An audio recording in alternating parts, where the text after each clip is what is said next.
प्रभु रामदेव भगवान अल्लाह खुदा ईश आदि नाम एक ही शक्ति के हैं। वह कौन है, कैसा है, कहाँ रहता है, किसने देखा है, यह प्रश्नवाचक चिन्ह पूर्ण रूप से हटाने के लिए अवश्य सुनिए जगत गुरु तत्वदर्शी संत रामपाल जी महाराज के अनमोल अमृत वचन, सभी पवित्र धर्मों के पवित्र शास्त्रों के आधार पर। सत साहिब। चल हंसा सतलोक हमारे, छोड़ो ये संसारा हो। चल हंसा सतलोक हमारे, छोड़ो ये संसारा हो, छोड़ो ये संसारा हो। इस संसार का काल है राजा यो, माया जाल पसारा हो।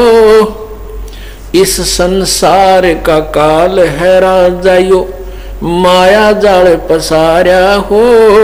14 खंड इसके मुख में बसंत है, ये सबका करत आहारा हो, ये सबका करे आहारा हो। चल हंसा सतलोक हमारे, छोड़ो ये संसारा हो।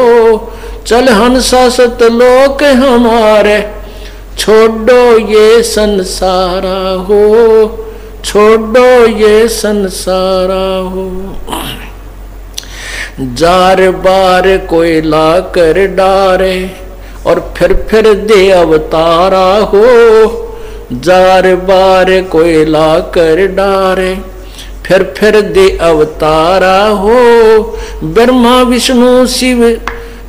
विष्णु शिव तन धर आए, फिर और का कौन विचारा हो, और का कौन विचारा हो। चल हंसा सतलोक हमारे, छोड़ो ये संसारा हो। चल हंसा सतलोक हमारे, छोड़ो ये संसारा हो, छोड़ो ये संसारा हो। सुर नर मुनि जन सब छल बल मारे, 84 में डारा हो। सुर नर मुनि जन सब छल बल मारे, 84 में डारा हो। मध्य आकाश आप जहाँ बैठा, वो ज्योत स्वरूपी उजियारा हो, ज्योत स्वरूपी उजियारा हो। चल हंसा उस लोक हमारे, सतलोक हमारे, छोड़ो ये संसारा हो।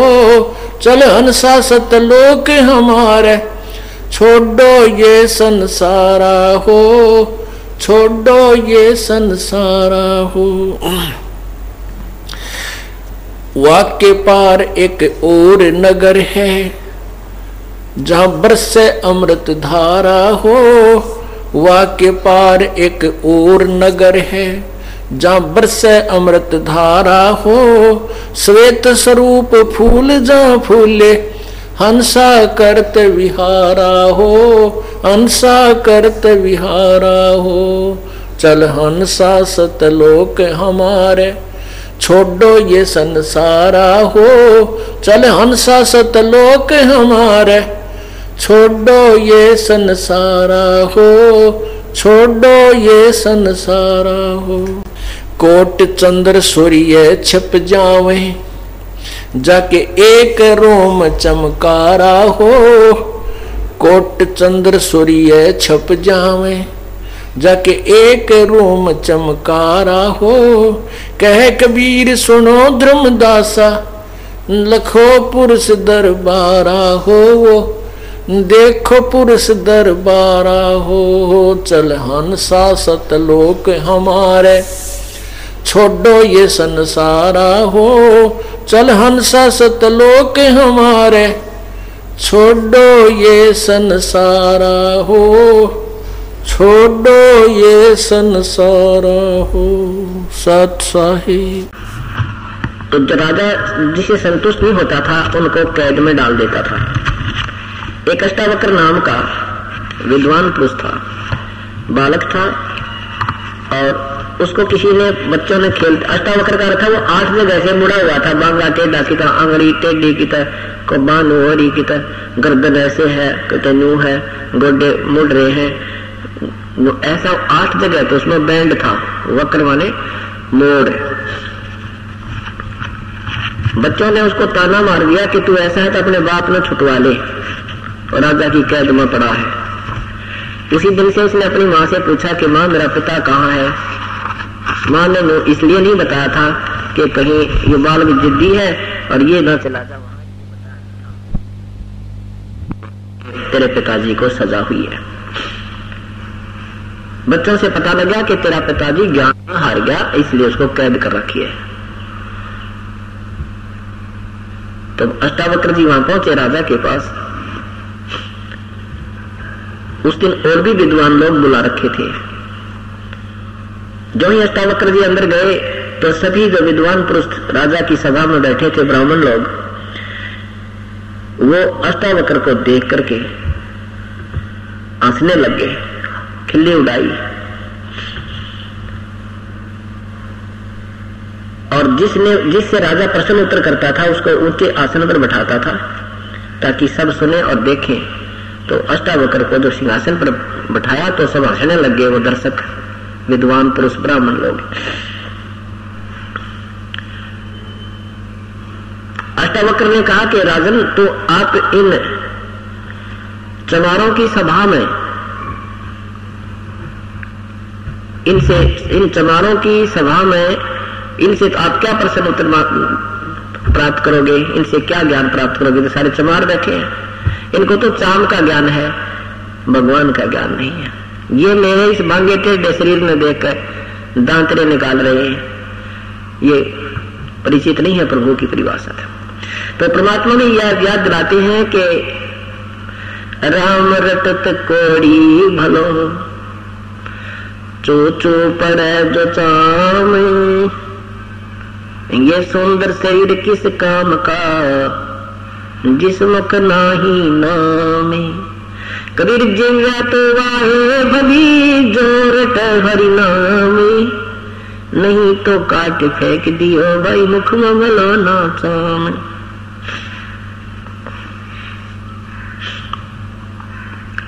राम रटत दारी दर भलो, टोटी घर की छान, वो सुंदर महल किस काम के, जहाँ भक्ति नहीं भगवान। कहते हैं परमात्मा की भक्ति चाहे गरीब तो गरीब आदमी करता हो, टोटे वाला भी करता हो, बिल्कुल दारिद्र है करता हो, वो भी प्रभु को बहुत प्यारा होता है। और उन सुंदर महलों में रहने वाले जो प्रभु नहीं बचते, वो अपना जीवन व्यर्थ करे। वो सुंदर महल, वो सरल महल किस काम के, जहां भक्ति नहीं भगवान।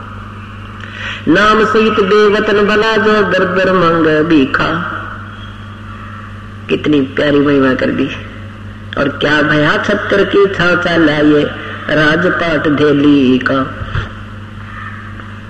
परमात्मा कहते हैं कि सतनाम पूर्ण संत से प्राप्त होने के बाद चाहे आपको देश निकाला भी मिल जाए, आपको कोई घाटा नहीं है। आप उस राजा से भी उत्तम हो जो छत्तर की छानों के नीचे चलते थे, उनके ऊपर छतरी लगाई जाती थी जब राजा लोग बाहर निकलते थे, इतना उनका आदर सत्कार। कहती हूँ राजपाट दिल्ली का। उस भक्त की, इस सच्चे नाम के उपासक के सामने पूरी पृथ्वी का भी कोई शासक है, इंद्र का राज भी कोई करता है, स्वर्ग का भी राजा है, तो भी वो बिगाड़ कर रहा है। बिगाड़ किसे कहते हैं?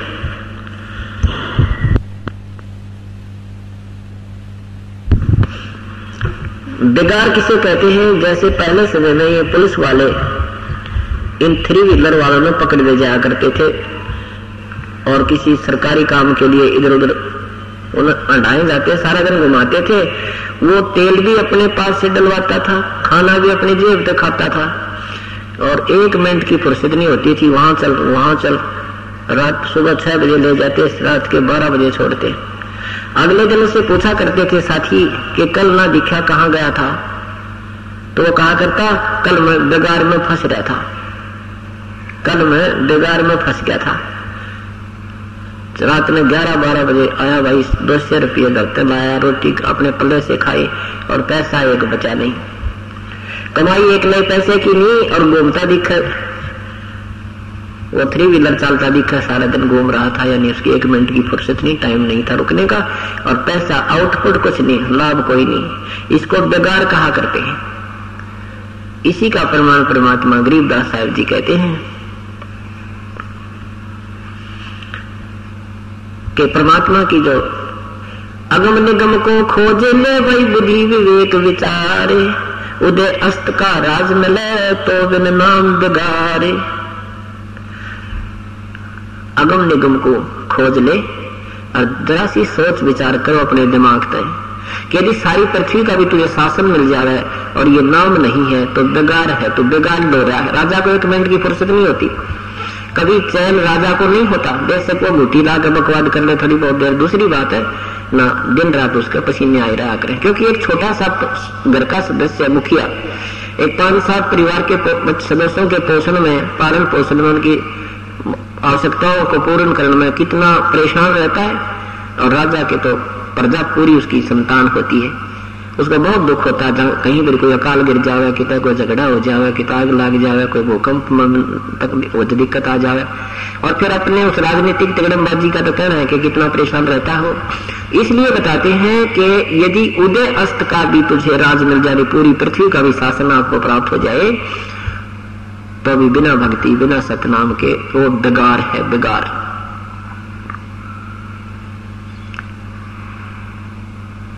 इसलिए परमात्मा कहते हैं राम रटत दारी दरबला, टूटी घर की छान। इतना गरीब हो कि उसके घर की ऊपर तो छान यानी छत भी टूटी हुई, उस झोंपड़ी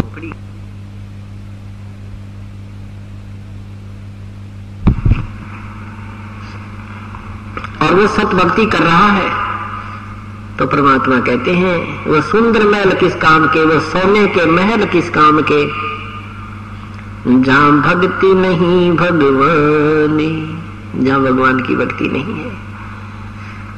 इसलिए कहते हैं नर सुन रे मोड गंवारा, भाई राम भजन तत्सारा। नर सुन रे मोड गंवारा, ये तो राम भजन तत्सारा। कहते रहे नादान प्राणी काल के जाल में फंस के तो अब प्राप्त करके थोड़ी सी कोई कार कोठी, थोड़ी छोटी मोटी कोई पद पोस्ट भूल गया भगवान को। यहां अगर कोई चीज इस सृष्टि में सार है यानी वास्तविक है तो परमात्मा की भक्ति ही है, बाकी सब अवास्तविक है, नासवान है, असथाई। नर सुन रे मूड गंवारा, राम भजन तत्सारा। राम भजन बिन बैल बनेगा, ये सुकर स्वान शरीरम। कौआ खड़की दे धरोगे, मैं नया तक सीरम। कीट पतंग भवंग होते हैं, गिद्दड़ जम्बक जूनी। बिना भजन जड़ वृक्ष कीजिए, पद बिन काया सोनी। भक्ति बिना नरखर एक है, जिन हर पद नहीं जाना। पार ब्रह्म की परख नहीं रे, पूज मरे पाषाण। सथावर जंगम में जगदीशम, व्यापक ब्रह्म बिनानी। निरानंद न्यारा नहीं दर्श, ये भुगते चारों खानी। तोल न मोल वजन नहीं आवे, अस्थिर आनंद रूपम। घटमट में तत् से न्यारा, सो हम सत्य स्वरूपम। बादल छा ओस का पानी, तेरा ये उन्माना। 8 पतन कृत्रिम सब झूठा, ये रंचक सुख लिपटाना। निराकार निर्भय निर्वाणी, सुरत नृत नृतावे। आत्म राम अतीत पुरुष को, आत्म राम कबीर पुरुष को। गरीबदास न्यो पावे। कितनी प्यारी बात महिमा गाई है परमात्मा के। भक्ति ना करने से क्या क्या दुख होंगे इस प्राणी को ही याद दिलाया है। नर सुन रे मूड गंवारा, भाई राम भजन तत्सारा। राम भजन बिन बैल बनेगा।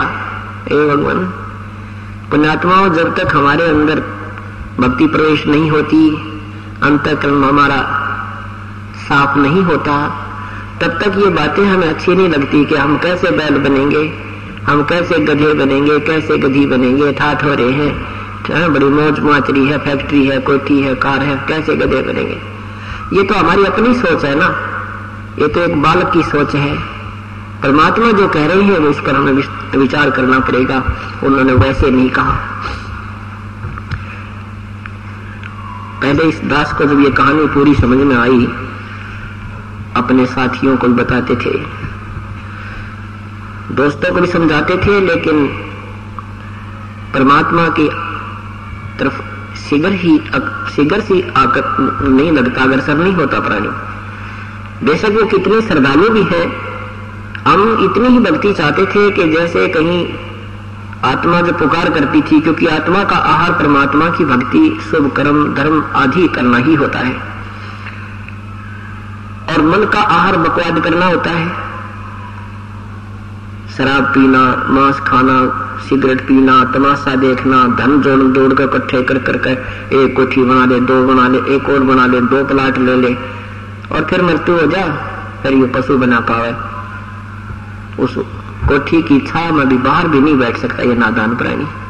और मन का ये सांग है कि ये नूराजी की परमात्मा की भक्ति ना करे और ये ऊट पटांग कामों में ये आत्मा लगी रहे। जब आत्मा की पुकार होती थी, आत्मा की कई तरफ होती थी, तो इसको ले जाता था ये मन। कहाँ? मंदिर में धोख मार ले, गंगा जी में नहा ले, बेड़ा पार हो जाएगा, 7 बार हनुमान चालीसा कर ले, शुक्रवार का व्रत कर ले, मंगलवार का व्रत कर ले। और ये आत्मा बेचारी इस मन के बहकावे में आके लगी रहती थी। बस फिर गुट्टी भी ला ले, बीड़ी भी पी ले, ताश खेल ले, सिनेमा देख ले, वो भी पैरेलल काम चलता रहता था। तो परमात्मा कहते नहीं। अब पता लगा जिस भक्ति मार्ग पर आए तो मन अब भी बकवाद करने की चेष्टा करता है, लेकिन अब आत्मा का आहार ज्यादा हो गया और मन का आहार बिल्कुल समाप्त ही हो चुका है। अब मन कमजोर हो गया, आत्मा तगड़ी होगी। अब ये इसकी बातों में आती नहीं। इसलिए परमात्मा हमें याद दिलाते हैं कि हम परमात्मा की भक्ति पर जब लगेंगे तभी हमें ज्ञान होगा। तो जब समझाते थे उन अनजानों को कि भाई भगवान की भक्ति कर लो, नहीं तो पशु बनोगे, बैल बनोगे, तो क्या कहते थे? किसने देखा भाई, किसने देखा आगे का क्या बनेंगे? चलो हमने नहीं देखा, संत बता रहे हैं। ये कोई बालक थोड़े ही थे, अनजान थोड़े ही थे, और इन्होंने देखा, इनकी आंखें थी, हम अंधे हैं। और अंधों को कोई आंखों वाला बताता है, उसकी वो मानता नहीं, और उसके आंख है नहीं और स्पीड खींच रहा, चल रहा स्पीड पे। तो रास्ते में कोई सूरदास जा रहा था, आगे से किसी ने बताया कि भाई इधर कहाँ जा रहे हो? ये तो आगे बहुत भयंकर वन है और इसमें एक बार सूरदास प्रवेश कर गया तो तेरा जीवन व्यर्थ है। कोई हिंसक जानवर खा जाएंगे और नहीं तो उसमें आवाजें लगा लगा मर जाएगा, तुझे रास्ता नहीं मिलेगा, वापस आ जा तू। अब इस सूरदास को यानी इस अंधे को ये सोचना चाहिए था कि आंखों वाला तेरा हितैषी है, ये इसलिए कोई दुश्मनी नहीं तुझे जो मार्गदर्शन कर रहा है कि ये रास्ता जिस तू जा रहा है ये ठीक नहीं है, बड़ा भयंकर है। तो उस अंधे को चाहिए कि वो उसकी कहते ही पूछे भी कौन सा रास्ता ठीक है, मुझे उस रास्ते बता दो, वो रास्ता मुझे बता दो, मैं उधर चला जाऊंगा। इतना ही काम चाहिए था बस। और वो अंधा कहे कि किसने देखा है, देखी जागी दो होगी, आगे का किसने मेरा, जान दे मुझे मत रोक। ये कोई बात समझदारी की इस नादान की? आगे क्या देखेगा वो, जो है जानवर खा जाएंगे तुझे। ऐसे ही वो लोग कहा करते थे कि आगे का किसने देखा, लोगों देखी जाएगी। वो कारण ये था कि श्याम की गुटी छूटे ना, कोई सिगरेट पीता है, बीड़ी पीता, तंबाकू प्रयोग करता है, वो छूटती ना। श्याम में सिनेमा वगैरह देखे, इधर उधर बकवादा में जाते हैं, वो छोड़नी पड़ेगी क्योंकि परमात्मा की भक्ति करनी है, तो इन बुराइयों से दूर होना ही पड़ेगा। अब किसान खेत में बीज बीजता है तो जमीन को साफ पहले करेगा ही करेगा, और वो नौका में बीज नहीं बीजा जाता ना उसकी कुछ उपलब्धि होती। तो ये अंदर जो हमने अपने अंतःकरण में ये धूम्रपान, शराब पान, मदिरा पान, मांस आहार, ताश खेलना, सांग सिनेमा, बकवाद गढ़ना, सारा दिन दातरे काटना, इधर की उधर चुटकुले सुनाना और सुनाना, ये जो कबाड़ भर रखा है ये साफ करना पड़ेगा। और इसमें भी परमात्मा आपको बहुत सहयोग देगा, क्योंकि जीव के बस का नहीं है कि वो एक बीड़ी भी छोड़ दे। शिक्षा देने वालों की कमी नहीं, विद्यार्थियों को अध्यापक भी कहते हैं बीड़ी नहीं पीनी चाहिए, शराब भी नहीं पीनी चाहिए, मांस नहीं खाना चाहिए। ऐसे ऐसे माता पिता भी बच्चों को शिक्षा देते हैं, पर असर किसी का नहीं होता। क्यों नहीं उनका अमल असर क्यों नहीं होता? क्योंकि उनकी शब्द में शक्ति नहीं होती। और वो बातें संत कहेगा और तुरंत छूट जाएंगी, क्योंकि उसकी शब्द में शक्ति है, परमात्मा का भेजा हुआ होता है। उसमें थोड़ी सी आस्था आपने भी करनी पड़ेगी हृदय से। जब आपको समझ में आ जाएगा कि इस मार्ग, ये मार्ग है, इसके बिना ये जीवन बहुत बर्बाद हो जाएगा और आपसे विकार नहीं छूट रहे हैं, जिस दिन आप हृदय से पुकार करोगे, हे भगवान आप ही निकाल सकते हो मुझे इस नरक से। आत्मा जब आत्मा से, मन की नहीं सुनता परमात्मा, उसी दिन इस मन का ये लगाम डाल देगा परमात्मा।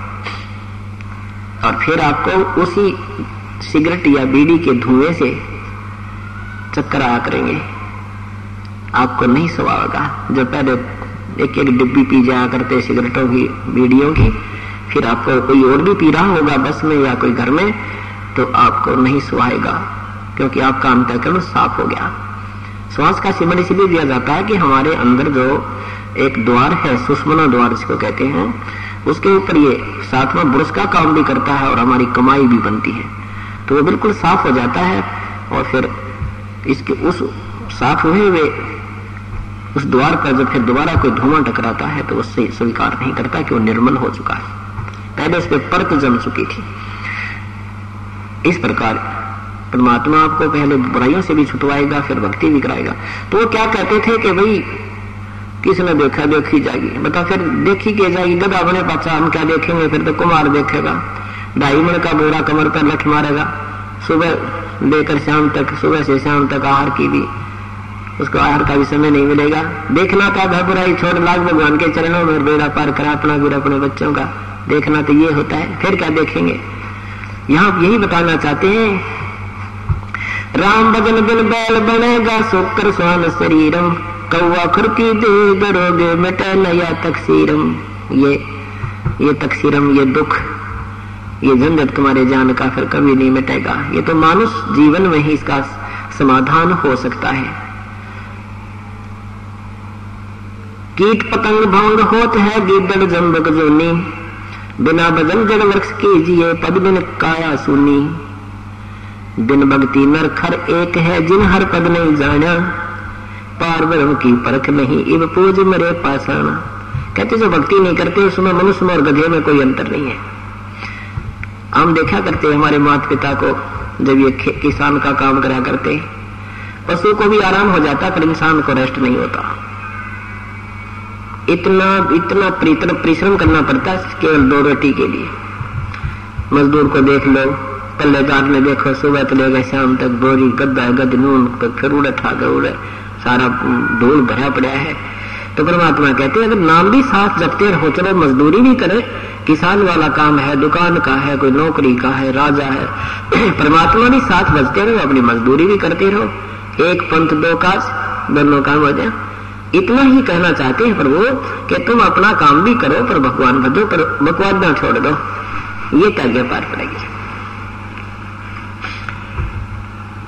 तो क्या बताते हैं कि तुम भक्ति भी करते हो। अब पल्लेदार में और गधे में के अंतर है भाई। और हम ना जाने कितनी बार पल्लेदार बने होंगे, कितनी बार पशु बने, कितनी बार पक्षी बने, राजा बने, परंतु जन्म मृत्यु का ये रोग नहीं कटा। कर्म भोगने का जैसे भी किए हैं वैसा ही आपको मिलता रहता है। ये विधान है इस काल के लोक का, एक ब्रह्मांड का, 21 ब्रह्मांड का, और 7 ब्रह्मांड तक यही विधान है। लेकिन सतलोक के अंदर ये विधान नहीं है। और वो परमात्मा यहाँ आकर के हमारे पापों को भी अपनी विटो पावर से, अपनी शक्ति से नष्ट कर सकता है। और जब तक हमारे पाप नष्ट नहीं होंगे तो भोगने से पूरे कभी नहीं हो सकते। एक जीवन में हम पाप पुण्य करते हैं, एक और पाप हो जाते हैं करोड़ एक दिन में, और दोनों भोगने पड़ेंगे।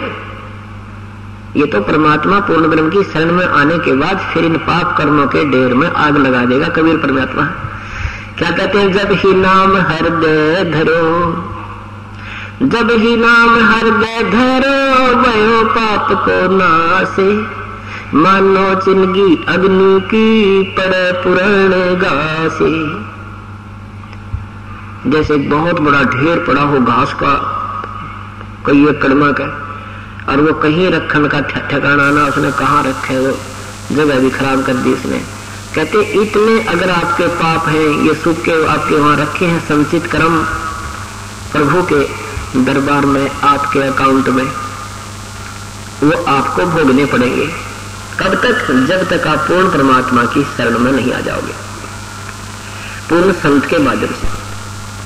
जब पूर्ण संत के माध्यम से परमेश्वर कबीर साहब की शरण में आ जाएंगे, फिर आपका जब हृदय से पुकार होगी, हृदय में कहते जब ही नाम हृदय धरो। हृदय धरण का मतलब है सच्चे दिल से स्वीकार परमात्मा में कर लोगे कि आपके बिना परमात्मा मेरा कोई नहीं है। जिस दिन आपकी ये स्थिति आ जाएगी, बंदी छोड़ दयाल जी तुम तक हमारी दौड़े, जैसे कागज जहाज का अब सोजत और न ठोरी।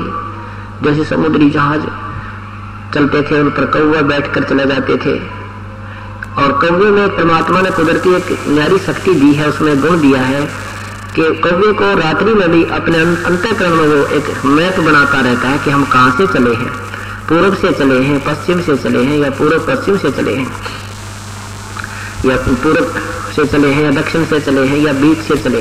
यानी उसके अंदर एक ऐसा गुण है कि जब सूर्योदय होगा तो उसको याद रहता है कि हम इधर से आए।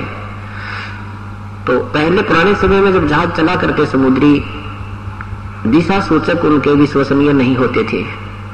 क्यों नहीं होते थे? क्योंकि बीच में कई चुंबकीय चट्टानें आ जाती थी, जिस कारण से वो उनका इंस्ट्रूमेंट वो दिशा सूचक गड़बड़ी कर देता था।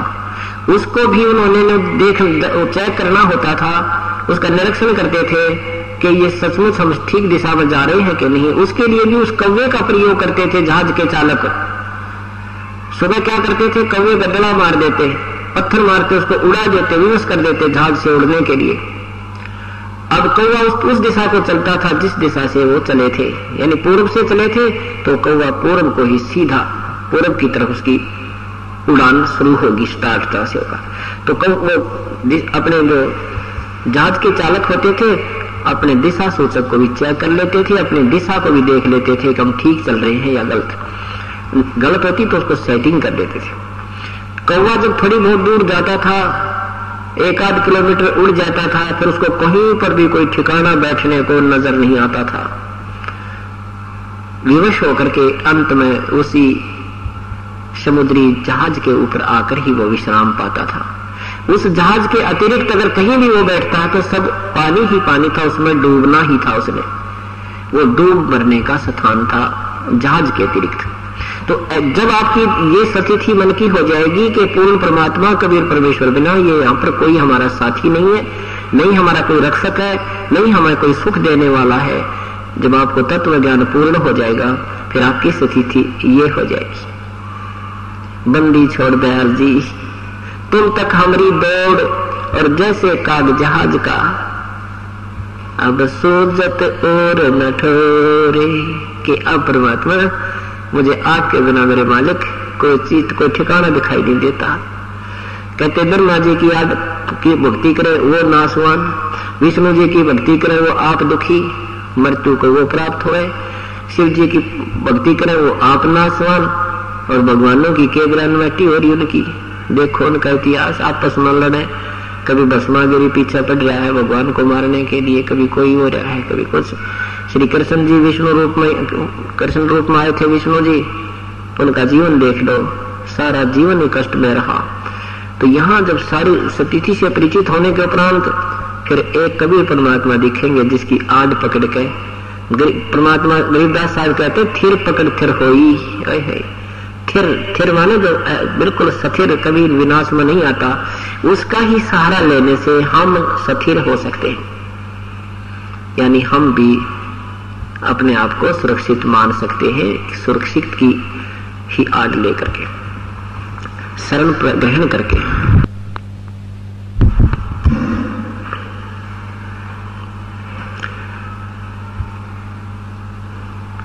तो उसमें कहते हैं, जब ही नाम हृदय धरो भयो पाप को नासे। जब आपके दिल में आ जाएगी, कहती आत्मा पुकार न्यारी होती है, मन की बकवाद न्यारी होती है। जिस दिन आपने आत्मा जब आपकी रो के मालिक से अर्ज करेगी, क्योंकि ये आत्मा का पिता है, ये अपनी आत्मा को रोती नहीं दे सकता, पर यार रोती है कोई ना उसके लिए। या तो बेटा न रोए, का बेटी न रोए, का कार न रोए, का कोठी न रोए, ये मन रोएगा से इसने। और वो परमात्मा ने विधान बना रखा है, जैसा तेरा कर्म है वही दूंगा। और इस शरण में आने के बाद फिर इन बेटे बेटों के लिए भी तो आत्मा रोएगी, इनको भी सुख देगा ये, पर उसमें अंतर्भाव होगा। आपकी कमाई से उधर कन्वर्ट किया जाएगा जो बच्चे नाम नहीं ले रहे, और जो बच्चे भी साथ में नाम ले रहे हैं, फिर हो सकता है कोई ना फिर थोड़ा बहुत क्रेडिट दे भी देंगे तो कोई दिक्कत नहीं आती, लेकिन हम समझदार हो जाएंगे, बच्चों को उतना ही देंगे जितनी इनकी हो सकता है। जैसे पिता के पास 20 लाख रुपए है और बच्चा मांगा है, तो उसने घने 20,000 देगा, वो भी कई बार मांग लेगा, जो कोई दिक्कत नहीं हो सकता, देखी तो दे दे। ऐसे ही जब आप भी और बच्चे भी लाइन पर लग रहे हैं, भक्ति कर रहे हैं, उनके ऊपर कोई आपत्ति आती है और आप भी पुकार कर दोगे अंतःकरण से, रो के भगवान आपका बालक है देखिए, यानी आपने संकेत किया, लेकिन उसमें आपका भी क्रेडिट उधर से दे देगा भगवान। आपकी कमाई से भी उस बच्चे को राहत दे सकता है, दे देगा। तो नाम ना ले रहा उसको भी दे देगा, लेकिन आपकी कमाई खत्म होने लग जाएगी। तो इस प्रकार हम फिर सियाने, पहले तो हम करेंगे ऐसे डाइवर्ट, उस करने से हमें तुरंत पता लगेगा मेरे बेटे की जान आज मेरी पुकार से कबीर परमात्मा ने बचाई है, ऐसा आपको प्रमाणित कर देगा। फिर आप सियाने हो जाओगे, बड़े हो जाओगे, फिर समझने लग जाओगे कि नहीं, बच्चे को ही कहेंगे बेटा भगवान याद करे, पुकार कर भगवान के आगे, फिर उसी के क्रेडिट उसी को मिलेगा, और फिर उसके पास एक वित्त पावर भी है। मनुष्य जीवन अनमोल है, इसे ऐसे ही व्यर्थ न गवाएं। जगत गुरु तत्वदर्शी संत रामपाल जी महाराज से नाम दीक्षा लें और अपना कल्याण कराएं। ऐसे ही आध्यात्मिक वीडियो देखने के लिए हमारे चैनल गुरु गोविंद चैनल को सब्सक्राइब करें। बोलो सतगुरु देव की जय।